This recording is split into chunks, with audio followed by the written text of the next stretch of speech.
안녕하세요. 저는 결혼 3년 차에 아이 없이 이혼한 30대 주부이자 프리랜서입니다. 남편과 반년 정도 별거하며 이혼 절차 밟다가 모든 게 마무리된 게 올해 봄이었네요. 부부가 사랑해서 결혼할 때는 절대 헤어질 일이 없을 줄 알았지만 이혼할 때 서로의 밑바닥 모습을 보면서 왜 이렇게 될 수밖에 없었는지 얼마 전까지 매일 저를 되돌아보곤 했습니다. 부부가 이혼하는 이유야 저마다 다르겠죠.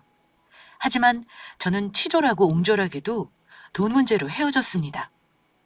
돈과 관련된 일로 이혼하는 건 참 치사한 일이긴 해요.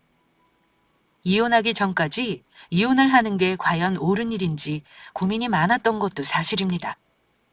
하지만 생각할수록 남편이 괘씸하고 이런 상황에 우리 부부를 놓이게 한 그 집 식구들에게 화가 나는 건 어쩔 수 없더라고요. 저는 무남동료 외동딸인지라 친정부모님은 저보다 더 속상해 하셨습니다. 요즘 세상에 이혼이 뭐 흠이니? 전혀 신경 쓰지 말고 너 마음 가는 대로 판단해. 엄마가 봐도 김서방이나 네 시가 식구들이나 답이 없다. 어디 남의 귀한 딸을 데려가서 호구로 삼아? 엄마는 너 이혼 반대할 생각 전혀 없으니까 너 하고 싶은 대로 해. 애도 없겠다. 거리낄 거 하나 없다. 내가 이런 어이없는 일로 이혼할 줄은 몰랐어, 엄마. 잘 살겠다고 엄마한테 약속한 거 못 지켜서 미안해요. 주눅들 거 하나 없어. 너 잘못이 뭐가 있니? 음흉한 그 집구석이 문제지. 나중에 두고 봐라. 절대 그 집구석 잘 되지 못할 거다. 그놈의 그런 썩어 빠진 생각으로 다시 새장가 들 수 있을 것 같아? 어떤 눈먼 여자가 가겠니? 너는 지옥에서 잘 탈출한 거야. 엄마는 이혼 정도는 흠이 아니라고 하시며 오히려 그 집안에서 나온 걸 잘한 일이라 하세요. 저 마음 가는 대로 사는 게 정답이라면서요. 엄마도 그렇게 말씀을 해주시는데 사실 제 속마음은 편치 않았습니다. 저도 나름 결혼에 대한 로망이 있었고 꿈이 있었던 사람이에요. 꽃길만 걷는 게 아니라는 거 알고 있었고 자잘한 의견 충돌로 싸우기도 하는 게 결혼이라는 것 정도는 알고 있습니다. 하지만 가장 치사한 문제가 때로는 가장 상처가 되는 법이잖아요. 제가 끝까지 마음을 풀지 않고 이혼한 건 남편뿐만 아니라 시어머니와 시누이도 한몫했습니다. 지금은 본인들이 무슨 잘못을 했는지 알까 모르겠어요. 시어머니는 자기 아들 이혼남 만든 게 저라고 생각하셨으니까요. 가족이기 때문에 서로 돕고 퍼주는 건 당연하다고 우기고 제가 외동으로 자라 성격이 모나고 자기밖에 모른다며 제 탓을 하신 분이에요. 시누이 역시 시어머니와 완전 한편이었죠. 시가 식구들이 똘똘 뭉쳐 저를 옹졸하고 저밖에 모르는 나쁜 년으로 만드는데 저도 가스라이팅을 당한 건지 어느 순간에는 내가 정말 못된 건가? 내가 지금 가족들을 힘들게 하는 건가? 하고 헷갈리기까지 했습니다. 결혼하고 나면 연애할 때는 당연히 달라지는 게 부부죠. 어찌 연애 때와 같을 수가 있겠습니까? 결혼은 생활이니까요. 하지만 변하지 말아야 하는 건 부부 사이의 믿음이라고 생각합니다. 배우자를 속이거나 아주 작은 거짓말을 하기 시작하면 눈덩이처럼 불어나기 마련이죠. 어느 순간 돌이킬 수 없게 되고요. 제가 결혼 전 남편과 연애할 때 제일 좋아했던 모습은 남편이 직장 생활을 하면서도 다른 남자들처럼 술과 담배, 당구 같은 잡기에 돈을 허투루 쓰는 일이 없었다는 겁니다. 알뜰하고 경제력 있는 모습이 저랑 사뭇 달라서 대단하다고 생각했어요. 저는 프리랜서라 수입이 매달 일정하지는 않은 편인데 남편은 샐러리맨이니 매달 일정한 수입이 있는 남편이 돈 관리를 하면 좋을 것 같았습니다. 셈도 빠르고 재테크도 잘하는 편이라 남편에게 경제권을 주는 건 저도 불만이 없었습니다. 오히려 된장에 돈 불려가는 것만 확인한다면 자잘한 신경 안 써도 되니 편할 것 같았거든요. 역시나 결혼하니 남편은 앞으로의 돈 관리 계획을 저에게 딱 부러지게 얘기했어요. 일단 우리 통장부터 합치자. 딱 4개로 나눠서 생활비 통장 구분해서 쓸 거고 풍차 돌리기 적금도 이번 달부터 당장 시작할 거야. 그리고 신용카드는 내 거로 통일해서 쓰는 게 어때? 지출이 관리가 되어야 돈을 모으는 법이거든. 좋아. 나보다는 당신이 훨씬 잘하겠지. 나는 가끔 우리 자산이 얼마인지 확인만 해주면 돼. 근데 여보, 이러다 우리 금방 집도 사고 부자 되는 거 아니야? 우리 둘이 같이 벌고 대출도 없으니까 금방 집도 살 수 있을 거야. 다행히 결혼하고 나서 나도 승진도 했고 당신도 수입이 점점 늘고 있다며. 우리 지금 당장은 하고 싶은 거 못하고 살아도 내 집 마련할 때까지는 허리띠 졸라매고 살자. 결혼할 때 우리 부부는 무리하게 대출받아 집 마련하기보다는 빚 없이 시작하자는 거에 의견이 맞았습니다. 지금은 전세지만 우리 부부가 열심히 노력해서 하나씩 이루다 보면 집도 사고 차도 바꾸고 그때쯤 아이 계획도 하기로 했어요. 이미 30 바라보는 나이였지만 요즘 경제적인 문제로 초산이 다들 늦은 추세니 별로 조급하지 않았습니다. 지금 생각하면 아이 계획을 뒤로 미루었던 게 정말 잘한 일이다 싶네요. 어쨌든 남편은 처음에 우리 부부 경제권을 손에 쥐면서 굉장히 의욕적이었습니다. 그런데 한 가지 조심스레 말할 게 있다며 저에게 양해를 구한 게 있었어요. 여보, 당신이 어떻게 생각할지 모르겠는데 우리 이제는 결혼했으니까 둘이 잘 사는 게 제일 중요한 거잖아. 당신 부모님은 우리가 용돈 드려야 할 만큼 어려우신 것도 아니고 우리가 자리 잡을 때까지는 양가 부모님 매달 용돈 드리는 건 중단하면 어떨까 해. 당연히 우리 부모님께도 말씀드릴 거야. 그래? 그렇지만 내가 당신보다 수입이 많으니까 그걸로 쪼개서 드리면 안 되는 거야? 나는 우리 부모님 결혼 전부터 두려운 거라 결혼했다고 중단하고 싶지는 않아. 당신 부모님도 서운해하지 않으실까? 내가 최대한 양가 부모님 섭섭한 마음 안 드시도록 잘할게. 우리 부모님은 결혼할 때 못 도와주셔서 미안해하시는 걸. 어쨌든 내가 알아서 명절 생신은 다 챙길 거니 걱정 말고 자기는 나만 믿고 따라오면 되는 거야. 그렇게 해줄 수 있지? 저는 남편 말도 일리 있다고 생각했습니다. 철저한 계획을 들어보니 믿음직스럽기도 했고요. 하지만 그때부터 남편이라는 놈은 큰 그림을 그리고 저의 뒤통수를 치고 있었더라고요. 물론 한참 뒤에 나은 사실이지만요. 솔직히 말하면 남편은 매달 월급을 일정하게 받는 장점이 있어도 저보다 버는 돈은 적었습니다. 저는 외주 작업을 무리해서 하게 되면 남편 2달치 월급은 금방 벌 정도는 됩니다. 하지만 몸이 힘들다 보니 무리해서 일을 하고 싶지는 않았어요. 평균적인 수입도 남편보다 30% 정도 많아요. 결혼 전부터 저는 부모님께 매달 용돈을 드려왔습니다. 부모님이 생활이 어려워서 드린 건 아닙니다. 두 분 다 부자라고 할 수는 없지만 노후는 마련되어 있으시고 빚도 없으세요. 하지만 저 키워주시면서 투자를 많이 하시느라 제가 두 분 노후 자금 깎아먹은 게 사실이거든요. 미술 전공하면서 대학 때 2년 동안 영국으로 유학도 다녀왔고 졸업하고 나서 지금처럼 자리 잡을 때까지 부모님 집에서 얹혀 살기도 했으니까요. 돈을 벌기 시작하니 너무 뿌듯하고 좋았어요. 부모님께 큰 돈은 아니지만 매달 조금씩이라도 용돈을 드리는 게 나름의 제가 하는 효도였습니다. 그런데 결혼하고 나서 그걸 끊는다고 하니 조금 난감하긴 했습니다. 하지만 이런 마음은 남편도 마찬가지일 테니 우리 부부 미래를 위해서 아주 잠시만 부모님 양해를 구하기로 했어요.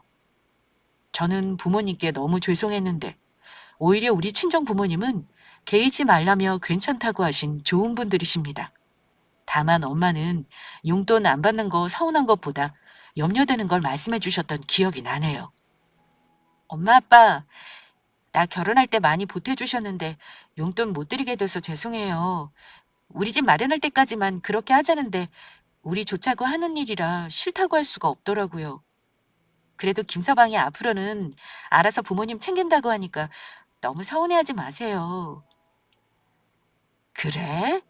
너희가 둘이 잘 사는 게 중요하지. 우리는 개의치 마.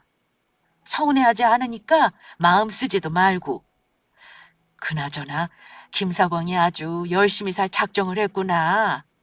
근데 지원아, 엄마가 노파심에 하는 말이다만 너 설마 네 수입 들어오는 통장을 김서방한테 다 줘버린 거니?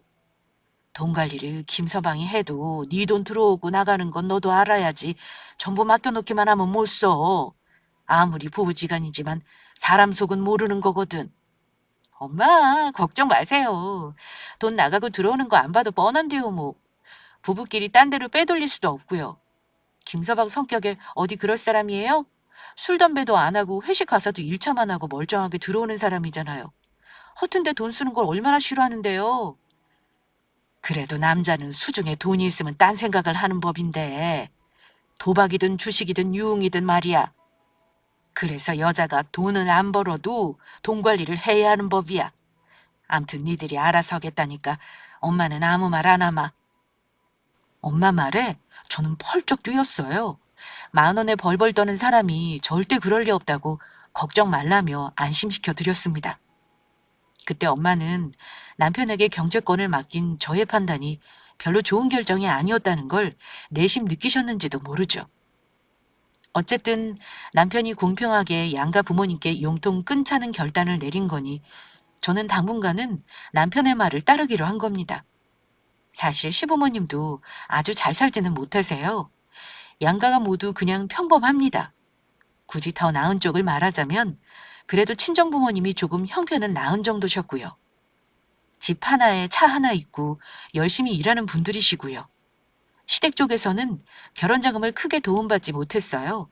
하지만 친정 부모님이 저 어릴 때부터 시집갈 미천이라고 돈을 모아둔 목돈을 저 결혼 전에 주셨습니다. 제가 모아놓은 돈도 있었고요. 저 사는 곳이 전세 시세가 그리 비싼 편은 아니라 2억 중반 정도면 구할 수 있었습니다. 무리해서 집을 샀어도 좋았겠지만 남편 쪽 식구들은 빚지면 큰일 나는 줄 아는 사람들이라 빚 안 내고 온전히 우리 돈으로 전세 얻었고요. 남편은 딱 5천만 원 보탰습니다. 빚도 없으니 결혼하고 둘이 버니까 생활이 윤택해졌냐면 그렇지는 않습니다. 말씀드렸듯 내 집 마련을 위해 허리띠를 졸라매고 사느라 먹고 싶은 거 줄이고 입고 싶은 거 아껴가며 사는 살림이었어요. 그런데 열심히 살아보겠다는 신혼 때의 다짐을 자꾸만 흔드는 건 시가 식구들이었습니다. 남편은 어렵게 산 자기 부모와 동생에게 굉장히 헌신하는 편이었는데요. 문제는 그걸 시어머니와 시누이가 알고 남편을 자기 입맛대로 휘둘렀다는 겁니다. 게다가 시어머니는 결혼 전에는 몰랐는데 결혼하고 나니까 바라는 게 참 많은 분이셨습니다. 출퇴근하는 직업만 직장이라고 생각하시는 건지 제가 남편보다 수입이 많은데도 집에서 재택근무를 하면 논다고 생각하셨어요. 아들이 혼자 힘들게 저를 벌어먹이는 줄 아시는지 며느리에 대한 아쉬움을 참 많이도 표현하셨어요. 내 친구 며느리는 스카이를 나온 의사인데 월급 받는 의사인데도 월 1,000만 원을 벌어온다더라. 나도 우리 아들 장가 가기 전에 선생하고 맞선 자리도 들어왔는데 너 만난다고 선을 안 보더라. 월급 따박따박 나오는 직장에 같이 다니면 얼마나 좋으냐. 너는 젊은 애가 왜 집에서 노상 일을 한다니? 그게 노는 거지 일하는 거야? 어머니, 저 작업실 못 보셨어요? 저는 밤샘도 해야 하는 일이라 재택이 필수예요. 노는 거 아니고 나름 루틴이 있다니까요. 어머니 아들 혼자 돈 벌고 고생하는 거 아니라고요. 아이고 그래. 어떤 집은 결혼하고 잘 돼서 시부모 용돈을 100만 원으로 올려주고 차도 바꿔줬다더라. 나도 그럴 호강 누릴 날이 오려나. 아유, 자식한테는 뭘 바라면 안 되는데 내가 아무 소용없는 며느리를 붙잡고 헛소리를 했네. 결혼 전까지 남편이 쭉 월급을 갖다 드렸는데 보태주는 거 하나 없으신 분이 저런 소리를 하시니까 솔직히 어이없었죠. 하지만 어른이 하는 말에 뭐라 대꾸를 하지는 않았습니다. 결혼할 때 남편 축의금으로 대출도 갚으셨고 결혼식 식비도 저희 쪽에서 냈었고 신혼집도 거의 제 돈으로 하고 시댁에 아무 도움 받은 거 없습니다. 그런데 저런 말을 하시니까 한숨만 나오더라고요. 우리 잘 살면 된다고 용돈 안 받으시겠다는 우리 친정 부모님과는 이렇게 반응이 달랐습니다. 시어머니도 시어머니지만 시어머니보다 더한 빌런이 바로 시누이였습니다. 남편에게는 여동생이 하나 있는데 결혼 전에는 그럭저럭 잘 지냈기에 시누이가 어떤 사람인지 잘 몰랐어요. 다만 남편이 시누이와 굉장히 각별한 남매 사이라는 건 알고 있었습니다. 흔히들 말하는 현실 남매니 뭐니 하는 말은 우리 남편과 시누이에게는 해당하지 않는 말이었습니다. 들어보니 남편이 자기 동생을 각별하게 생각하는 이유가 있긴 했습니다. 온 가족이 신우이를 어와둥둥하는 것 같아서 대체 왜 그러는지 물어봤었죠. 자기 집안 사람들은 아가씨를 너무 과잉보호하는 것 같은데 무슨 이유라도 있어? 아니, 나이가 몇 살인데 아직 부모님 용돈을 받아 쓰는 거야? 외동딸인 나도 대학 때랑 유학생 시절에는 부모님 힘들까봐 늘 아르바이트하고 살았는데 말이야. 그랬더니 남편이 어두운 얼굴로 이유를 말해주긴 했습니다. 결혼하고 나서 들은 건데 신우이는 고등학교 때부터 공황장애와 우울증을 앓았다고 해요. 우리 지연이가 고등학교 때 좀 아팠거든. 고3 때 공황장애가 오고 우울증을 앓는 바람에 1년 날리고 재수하면서 방황을 많이 했어. 그러다가 전문대도 겨우 간 거고. 그때부터 쭉 병원 다니고 약 먹느라 졸업하고 나서 취직은 엄두도 못 낸 거야. 가족들이 스트레스 주면 증세가 나타나니까 최대한 조심하는 거지. 그래도 성인 되고 나서는 괜찮아졌어. 그때 우리 집안이 좀 힘들었거든. 아빠 사업 망하는 바람에 집에 난리가 났었어. 아마 그 영향도 있지 않을까 싶어. 그런 일이 있었구나. 뭐 집에 힘들다고 해서 모든 사람이 아가씨처럼 아픈 건 아니겠지만 아가씨는 멘탈이 좀 약한 편인가 봐? 굳이 말하자면 그런 편이야.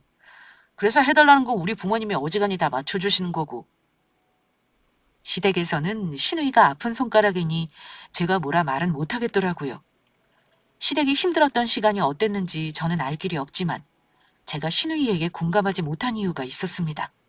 일단 신우이는 저보다 2살이 어린데 저 결혼 전 만났을 때만 해도 제대로 된 직장이 없었습니다. 알바를 전전하다가 그나마 저 결혼할 즈음 직장을 얻었다고 했는데 직장이 학습지 선생님이었어요. 문제는 신우이가 좀 철이 없다고 해야 하나요? 본인만 아는 이기적인 면이 있었습니다. 아무리 정신적으로 힘든 일이 있었다고 나이가 27이면 부모 도움만 바라고 살 나이는 아니잖아요? 자기 부모랑 살면서 생활비 아끼고 사는 거야. 그 집 사정이니 며느리인 제가 뭐라 할 수 있는 일은 아니겠지만 제가 본 신우이는 좀 아니다 싶게 돈을 함부로 쓰는 일이 많았습니다. 결혼 전에도 돈도 안 버는 신우이는 어쩌다 볼 때마다 백화점 브랜드 옷을 입었고 가방도 신상이었고 신발 등이 자주 바뀌더라고요. 그 돈이 다 어디서 나오는지는 안 봐도 뻔하죠. 자기 부모에게 용돈 받는 걸로 쓰고 모자란 건 부모님이나 오빠 카드로 충당했을 겁니다. 결혼 전에야 무슨 상관이겠냐마는 결혼해서라면 얘기가 다르죠. 가뜩이나 남편은 돈 관리 본인이 하며 허리띠 졸라매자고 했는데 예전처럼 자기 동생이나 부모에게 돈을 쓰면 안 되는 거잖아요. 정 큰 돈 쓸 일이 필요하다면 당연히 와이프인 저와 상의를 해야 하는 거고요. 그런데 언젠가 한번 시댁에 갔을 때 눈치 없는 신우이 덕에 황당했던 일이 있었습니다. 저도 미술하는 사람이고 패션 브랜드란 명품에 대해 잘 아는 편이에요. 그런데 신우이가 굉장히 비싼 브랜드의 가방, 저도 결혼할 때 비싸서 못 산 샤넬 가방을 메고 퇴근을 했더라고요. 학습지 교사하면서 아이들 만나야 하는 선생이 샤넬 가방을 들고 다녀도 괜찮은 건가 염려했는데 혹시 가짜일 수도 있겠구나 싶었습니다.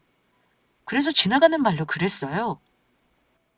어머, 아가씨, 이 가방 진짜 같아요. 요즘은 이렇게 진짜처럼 잘 나오나 봐요? 이런 건 얼마나 해요? 어머, 언니, 가짜라뇨. 저 가짜 매너니 차라리 비닐봉지 들고 다니는 게 낫다고 생각하는 사람이에요. 이거 너무 예쁘죠? 오빠가 돈 보태줘서 샀어요.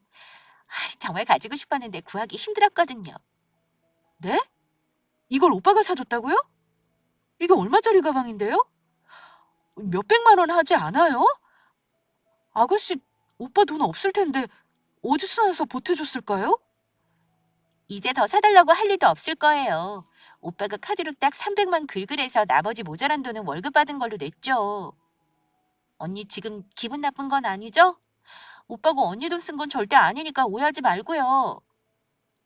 저는 신우의 말에 기분이 상해버렸습니다. 저도 시집 올 때 비싸서 엄두도 못 낸 브랜드였고 남편은 명품 좋아하는 여자들 골비어 보인다고 싫다던 사람이었거든요. 다시 보니 신우이는 지갑은 에르메스, 신발은 구찌, 죄다 비싼 것들만 소장하고 있더라고요. 신우이는 내면의 열등감과 우울감을 이런 식으로 푸는 사람이라는 걸 그때 알았습니다. 내가 신우이 앞에서 아무리 펄펄 뛰어봤자 가족들이 모두 신우이에게 절절매고 퍼주는 한 절대 바뀌는 게 없겠구나 깨달았어요. 저는 남편에게 그 일을 마지막으로 상의 없이 시가 식구들에게 큰돈을 쓰면 다음에는 절대 가만히 있지 않을 거라고 으름장을 놨습니다. 하지만 장남이라는 위치는 늘 받기보다는 가족들에게 베풀어야 하는 입장이긴 했어요. 하다못해 가족들이 외식을 해도 지갑을 열어야 하는 건 우리 쪽이었습니다. 남편은 자기 식구들과 식사하는 비용은 비싼 거 먹어도 척척 계산했어요. 반면 우리 친정 식구들 가족 행사 때 모이면 우리 아빠가 계산하시거나 마지못해 한 번씩 계산했어요. 어찌나 돈을 아까워하는지 비싼 곳에서 먹으면 꼭 우리 부모님이 내셨습니다. 자기 동생이 소고기 먹고 싶다거나 비싼 랍스터를 먹고 싶다고 하면 꼭 데려가서 사주는 사람이 저나 우리 친정 부모님께는 인색한 티를 팍팍 냈어요. 결혼 전에 알았다면 정말 결혼을 고려해볼 이유 아닌가요? 신우이는 툭 하면 뭐 사달라 하질 않나. 시어머니는 치과를 가네 성형외과에 가서 안면거상을 하네야 하며 남편에게 돈을 달라 했습니다. 양가에 용돈 주지 말고 모으자던 남편 놈은 용돈은 안 주는지 몰라도 저런 식으로 시댁에 참 많이도 퍼주더라고요. 저는 결혼해서 아이 갖는 것도 미루고 열심히 모으고 아끼고 사는데 한 번씩 시댁에 돈을 쓸 일이 생기면 허무하고 짜증이 나곤 했습니다. 하지만 이 일은 약과였습니다.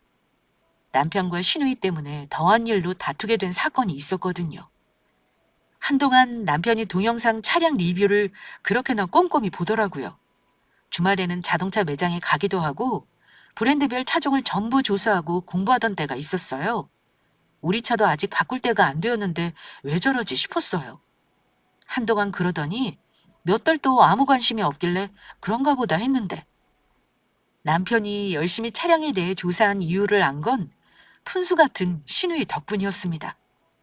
시누이 생일이라며 외식하자는 말에 마지못해 시가 식구들과 식사를 하러 갔는데요. 학습지 선생님 하면서 중고 경차 타고 다니던 시누이가 글쎄 제네시스 전기차를 타고 나타난 겁니다. 그것도 시부모님을 전부 태우고서요. 저는 속으로 설마 했습니다. 그래도 직장 다니는 사람이니 자기 버는 돈으로 한 대 뽑은 거겠지 애써 궁금한 마음을 눌렀어요. 그런데 그날 보니 저만 모르고 있는 사실이더라고요. 역시 새 차가 좋긴 좋구나. 이런 좋은 차도 타보고 나도 이제 자식도 보고 사는구나. 지연이 너는 오빠 나는 잘 만난 줄 알아. 오빠, 나 출퇴근할 때 전기차 쓰니까 기름값도 안 들고 너무 좋은 거 있지. 진짜 잘 탈게. 오빠도 차 바꿔야 하는데 나 먼저 바꿔서 어쩌지? 남편이 공지사를 받고 있는데 저는 이 모든 상황이 황당하게 그지없었습니다. 여보, 내가 지금 모르는 게 있어? 이게 무슨 말이야? 당신이 설마 아가씨 저 차 사줬다는 거야? 남편은 차마 동생과 어머니 입을 사전에 못 막았었나 봅니다.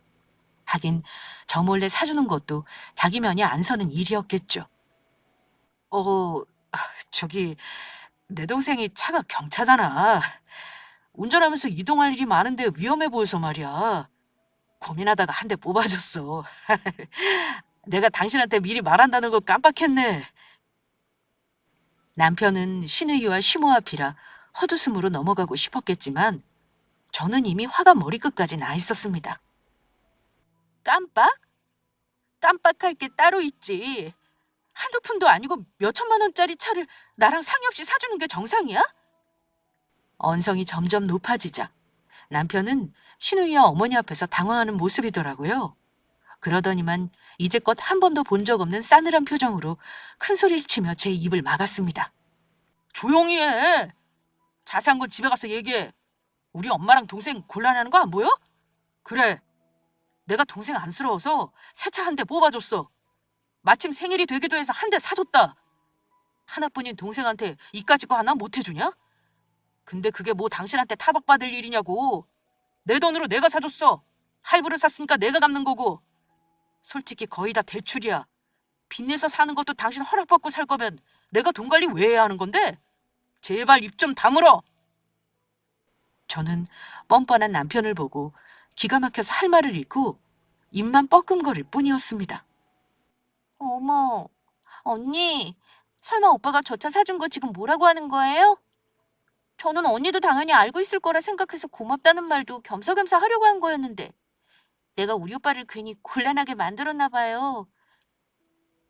거봐, 내 동생이 고마운 거 모르는 사람도 아니고 인사하려고 했다잖아. 이 일은 더 이상 얘기하지 마. 당신 돈 한 푼 들어간 거 없으니까 상의하고 말고 할 것도 없었어. 아, 그래? 당신은 그렇게 생각한단 말이지? 좋아. 일단 오늘은 아가씨 생일이니까 더는 말 안 할게. 아가씨는 참 좋겠어요. 생일 선물로 오빠가 몇 천만 원짜리 세단을 뽑아주니 말이에요. 저도 이런 오빠 하나 있으면 참 좋겠다. 그럼 절대 다른 여자한테 장가 못 가게 하고 평생 같이 살자고 할 텐데요.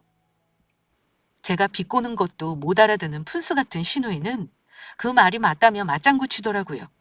하지만 시어머니는 못마땅한 얼굴로 저를 타박하셨습니다. 좋은 날 너희 부부 싸우는 걸 여기서 봐야겠니?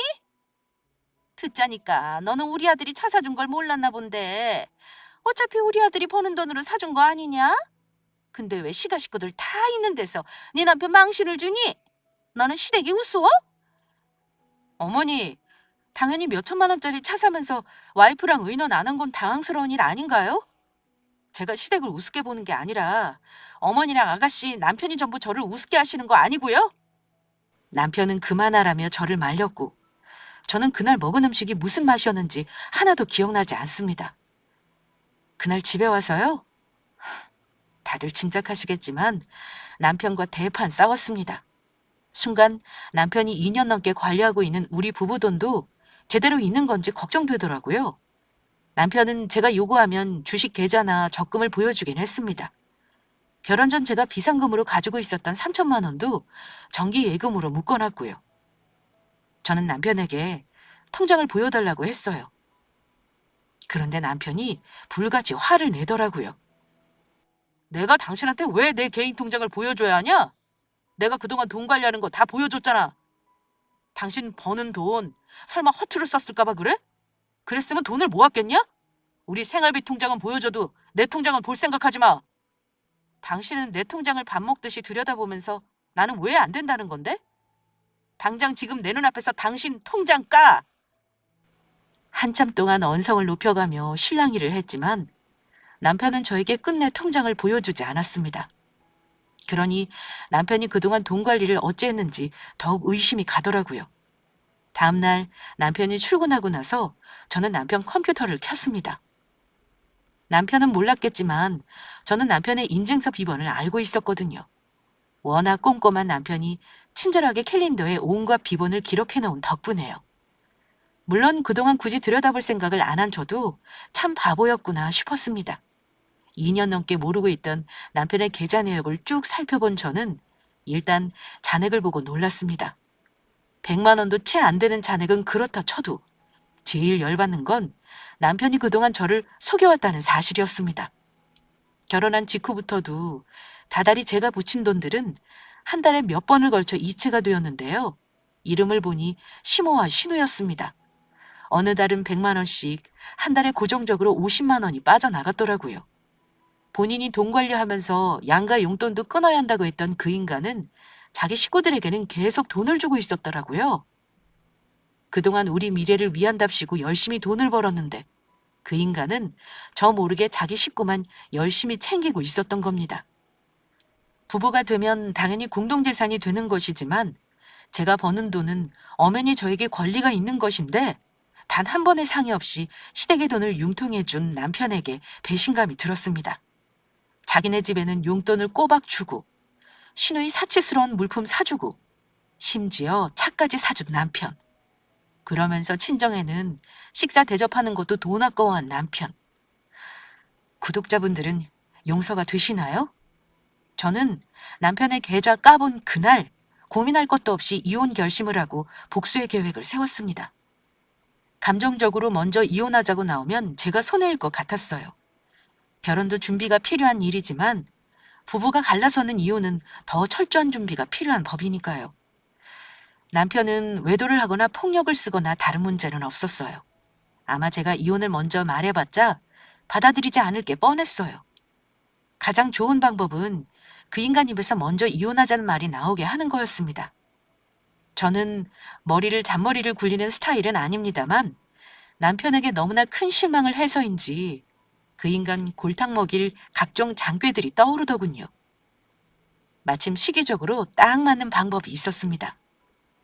남편에게 제가 당한 거 그대로 돌려줄 방법이었죠. 친정 부모님이 30년간 거주하신 구축 아파트를 처분하고 신축 아파트를 알아보고 계시길래 큰 결단을 내렸습니다. 저는 부모님이 살 집을 사들이기로 마음먹었습니다. 그러기 위해서는 어쩔 수 없이 엄마에게는 제가 남편에게 속았다는 얘기를 해야만 했어요. 엄마는 제 사정을 전부 듣고는 거봐라 하셨습니다. 내가 그랬지?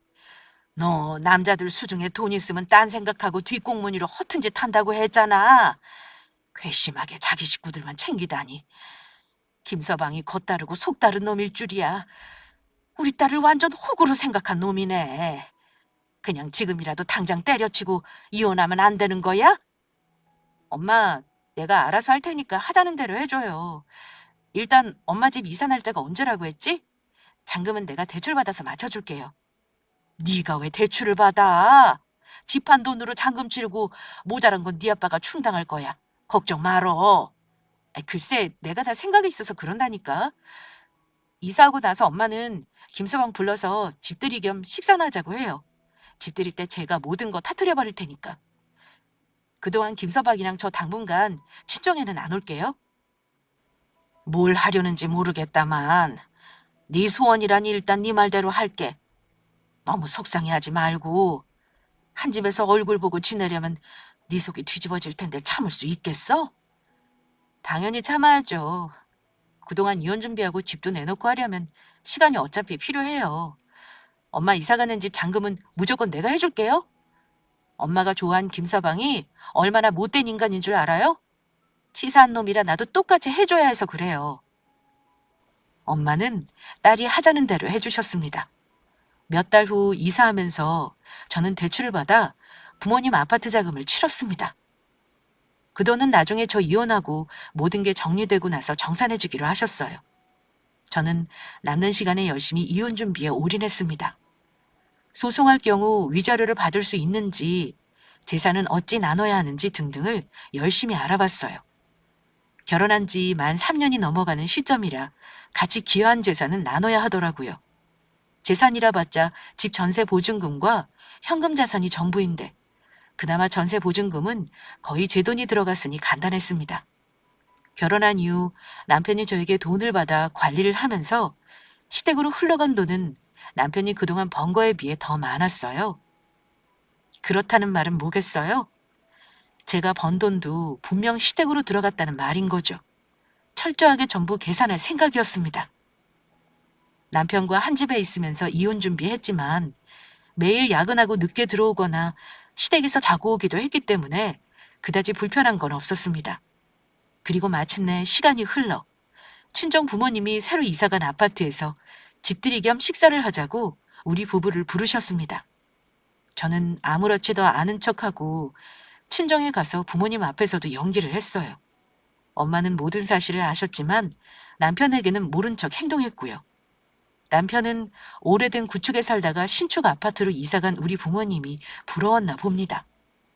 장모님, 이 아파트는 몇 평에 얼마인가요? 우리도 빨리 집을 샀어야 하는데 이사 가려고 보니까 예전보다 집값이 더 뛰어 있네요. 암튼 장모님은 좋으시겠어요. 이제 아파트 오를 일만 남았어요. 원래 집은 오늘이 제일 싸다고 하잖아. 암튼 고맙네. 우리 딸이 자네를 돈 때문에 졸라서 힘들게 하지 않았는가 모르겠네. 어쨌든 자네가 허락해줘서 우리 딸이 대출을 해줬으니 고맙지 뭔가. 자네 덕에 무사히 잔금 치렀어. 그러자 남편은 엄마 입에서 나온 대출이라는 말을 듣고 놀란 눈으로 다시 물었습니다. 장모님, 제 덕에 잔금을 치렀다니 무슨 말씀이세요? 그리고 대출이라뇨? 이미 저는 대출이 나올 만큼 나온 사람이라 더는 감당 못하는데요. 장모님이 집 사면서 제 덕 볼 게 뭐가 있다고 그런 말씀을 하세요? 저는 남편의 말을 자르며 끼어들었습니다. 아참, 여보, 내가 말 안 했나? 당신한테 미리야 말한다는 걸 까먹었네. 미안. 그리고 이거 한번 볼래? 당신도 알고는 있어야 할 것 같아서. 저는 남편에게 파일에 끼운 종이 한 장을 건네었어요. 다름 아닌 부모님 집 잔금 대출 약정서였습니다. 당연히 제가 담보대출자였고요. 남편은 한참을 들여다보더니만 표정이 사나워졌습니다. 당신 이게 뭐야? 뭐? 대출? 자그마치 3억이 넘는 돈을. 당신 미쳤어? 진작 나랑 상의했어야지. 당신 마음대로 대출이라니. 이 돈이면 한 달에 얼마를 갚아야 하는 건지 알기나 해?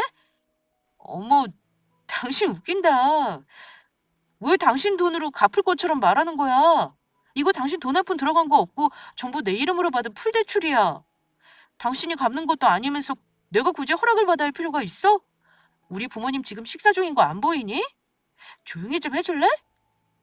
당신이 갚는 거면 당연히 나도 알고 있었어야지. 이런 큰 돈을 대출하면 어쩌자는 거야.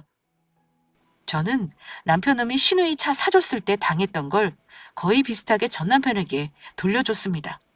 남편 성질을 못 이겨 부들부들 떨기만 했습니다. 내가 돈 관리 철저하게 하는 거 알면 당신이 나한테 이럴 순 없는 거야. 매달 이자랑 원금 감당하다가 당신도 거덜날 거라고. 정말 당신이란 여자 짜증나는 거 알아? 당신 설마 내가 동생한테 차 사준 거 앙심 품고 이러는 거냐고. 좋아. 당신이 진짜로 원하는 게 뭐야? 이혼이냐? 이혼해 그럼. 이혼하자고 하면 얼마든지 해줄게. 좋아. 우리 이혼해 그럼. 당신님에서 나온 말이니 빈말은 아니겠지. 나도 이제 홀가분하게 혼자 살던 대로 돌아가고 싶으니까 내일이라도 당장 소송 접수할게. 당신 마음이나 바꿔먹지 마라. 우리 그동안 모은 재산은 아주 정확하게 지분 계산해서 나눌게. 어때? 당신도 동의하지? 당신 참 내 입에서 이혼 말이 나오길 알았다는 사람처럼 군다. 어쨌든 나랑 당신이 같다고 생각하지 마. 나는 기껏해야 동생한테 차 사준 거지만 당신은 무려 집이야. 나는 당신이 진 빚, 내 월급 보태 갚을 생각 없어. 당장 도장 찍고 이혼해. 남편은 개거품을 물고 길길이 날뛰더군요. 그런 남편에게 저는 마지막 일침을 날렸습니다. 이혼하자 그러면 무서워할 줄 알아? 나도 바라는 바야. 절대 당신이 원하는 대로 되지 않을 거라는 것만 알아도. 어디 한번 내가 밀어붙이는 거 대응이나 잘해보시지? 그동안 내가 주는 돈 야금야금 잘 줬었더라? 근데 2다리 쭉 펴고 잠이 오디? 나 같으면 마누라 얼굴 보기 민망했을 것 같은데 말이야? 뭐? 당신 내 통장 내역 봤어? 내가 뭘 야금야금 썼다는 거야? 언제까지 감출 수 있을 것 같았니? 내가 아무것도 모른다고 생각하지 마. 당신 말대로 이혼할 거니까 당장 내 집에서 짐 싸서 오늘 당장 나가. 저는 남편에게 집으로 들어오지 말라고 단호하게 말했습니다. 그날 엄마 집에서의 식사는 엉망으로 끝나버렸습니다. 집에 돌아온 저는 그날로 남편 집을 전부 꾸려서 시댁으로 보내버렸어요. 남편은 그토록 자기를 사랑하는 자기 가족들 집으로 갔더라고요. 우리 부부는 그렇게 별거를 시작했고 저는 본격적으로 남편과의 이혼 소송과 재산 분할을 위한 절차에 들어갔습니다. 그런데 남편 놈도 참 이런 상황을 예측을 못했는지 비상금도 모아놓은 게 없더군요. 재산 분할을 위해 재산 명시 신청을 했더니만 황당하게도 그 인간은 저 모르는 빚도 있었습니다. 차 할부 말고도 신용대출도 있더라고요. 이제껏 내가 벌어준 돈으로 자기 이자도 내고 시모 용돈도 준 거고요. 어쨌든 남편은 결혼할 때 보탠 돈을 빼도 빈털털이었어요. 이혼소장을 받은 남편은 그제야 아차 싶었는지 몇 번을 연락해왔습니다. 친정집에도 찾아와서 엄마가 쫓아냈다 들었어요. 제가 만나주지 않자 전화로 한다는 말이 뭐였는 줄 아세요? 이제 와서 미안하답니다. 저와 다시 시작하고 싶다고 헛소리를 하더라고요. 생각해보니까 내가 경솔했던 것 같아. 우리 식구 챙긴다는 걸 너무 당연하게 생각했고 당신이 기분 나쁠 거라고 헤아리지 못했어. 내가 경제권 가진다고 안 할게. 내 월급도 다시 당신 전부 줄 테니 우리 이혼 다시 생각할 수 없을까? 이미 나 속인 거짓말을 주워 담을 수 있겠니? 한 번 깨진 사이는 붙일 수 없어. 믿음이 없어졌는데 무슨 부부야? 난 당신과 살면서 시간 낭비만 한 것 같아. 이혼은 물을 생각 없으니 알아서 살 길 찾아. 뒤늦은 남편의 사과를 저는 받아들이지 않았습니다. 남편과는 그렇게 이혼했어요. 그야말로 전 남편은 빈몸으로 나간 거나 마찬가지고요. 아직까지 재혼 안 하고 자기 부모 집에서 얹혀 산다는 소식은 얼핏 들었습니다. 저는 전세금 뺀 걸로 독립해서 혼자 사는데 이혼하고 나서 행복하다는 생각을 많이 합니다. 물론 좋은 일이 아닌데 힘들지 않았다면 거짓말이죠. 주말에도 일부러 집에만 있기보다는 밖으로 나가서 사람들도 만나고 일을 더 열심히 하며 나름 바쁘게 살고 혼자 있는 틈을 두지 않으니 자연스레 제가 이혼했다는 사실도 가끔 잊어버리더라고요. 이혼 별거 아니더라고요. 헤어지는 과정이 힘든 거지 막상 헤어지고 나니까 지나면 아무것도 아니라는 말 그 말이 딱 맞는 것 같아요. 타인들의 시선 때문에 이혼을 선택하지 않았다면 얼마나 답답했을까 그 생각뿐입니다. 이혼을 장려하는 건 아니지만 결혼 생활이 남편과 시간 때문에 힘든 분들이 계시다면 나 자신을 위해서라도 조금 용기 내보라 말씀드리고 싶네요. 이혼 경험자로서 드리는 조언이니 꼭 고민해 보세요. 저는 이혼 역시 제 인생에서 그저 스쳐 지나가는 일일 뿐이라고 생각하고 자신을 위해 사랑하며 살겠습니다. 저의 이혼 사연은 여기까지입니다. 긴 사연 들어주셔서 감사합니다.